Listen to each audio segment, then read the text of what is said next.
Now, people look at the TIC reports. That's the Treasury report of what foreign central banks and sovereign wealth funds own the U.S. Treasury market. That's what it is.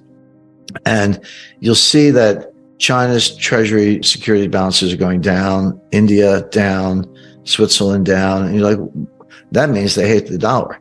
The answer is no.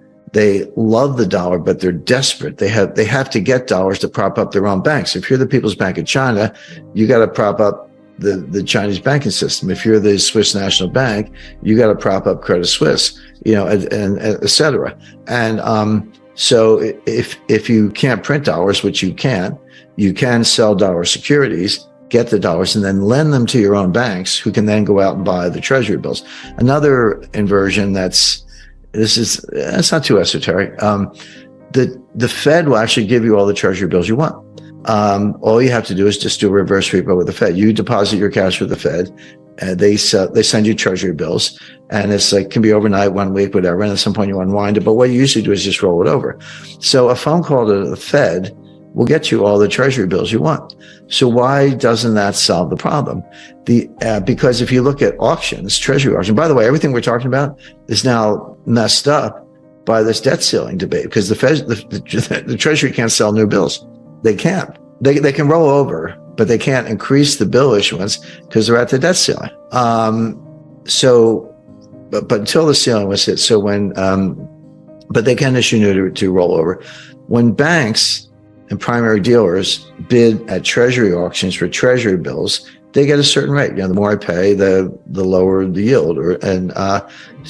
But I can call the Fed and they'll send me some Treasury bills.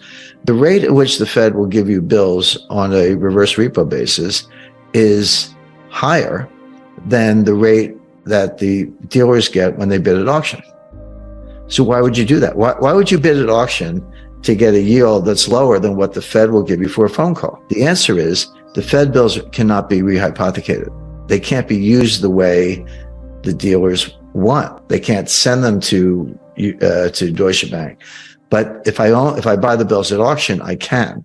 And so there's a liquidity preference for buying Treasury bills at auction because I can pledge them to somebody else, and that's what they do. But if I do the reverse repo, I got to hang on to them because the Fed won't let me rehypothecate. And so that's why the yield to maturity at auction is lower than what the Fed will give you basically for free. But it's another one of these weird, quirky little inversions, but it tells you something. It tells you exactly what I said, which is there's a dollar shortage.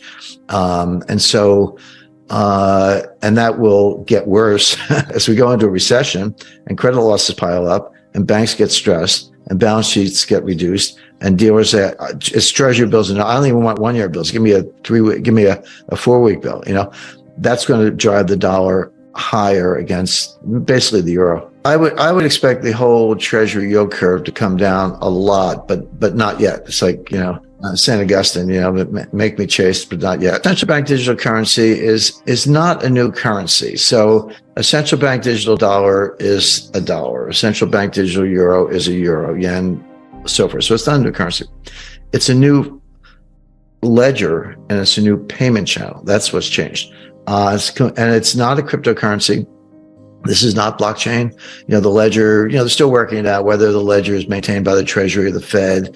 The Fed could be fiscal agent for the Treasury.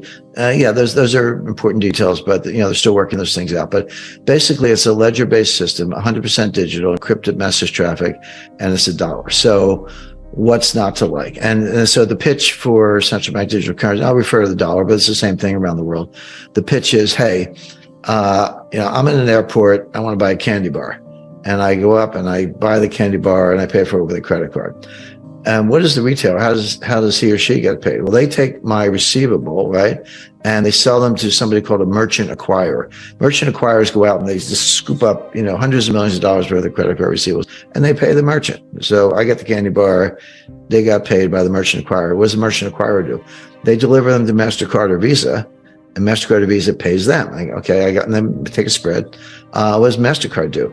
They ship them out to all the banks who issue the MasterCards, and the banks pay them. And what does my bank do? Sends me a bill and I pay the bank.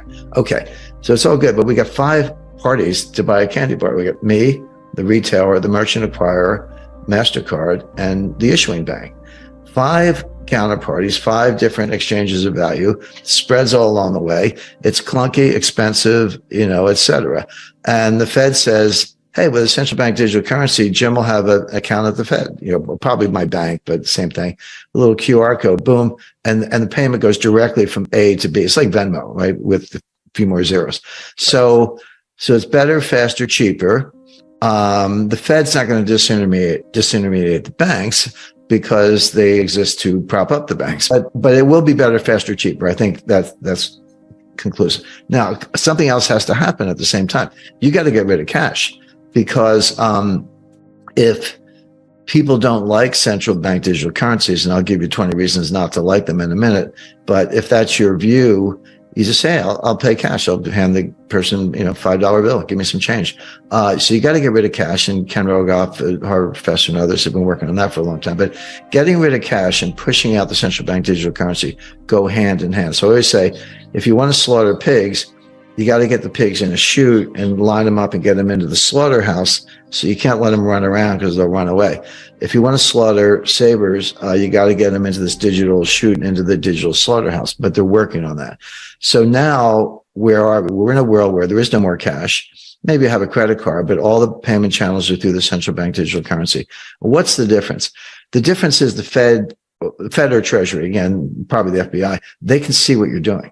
Now, the other thing is the digital currency, the CBDC, is programmable. So what comes next? Okay, we're all in the CBDC dollar world, right? They say, oh, well, you know what? You've been buying a little too much gasoline, Jim. Looks like you've been driving up and down the East Coast. We're not going to let your CBDC card work at a gas pump for the next 10 days because you're using up too much gas. Oh, your heating bill's a little high. Oh, you need to turn thermostat down, get it down to 64 or whatever. My wife actually likes that, but I don't. So, turn your thermostat down. So we're not going to let you pay your heating bill. In other words, they can control how you spend your money, what you spend it on.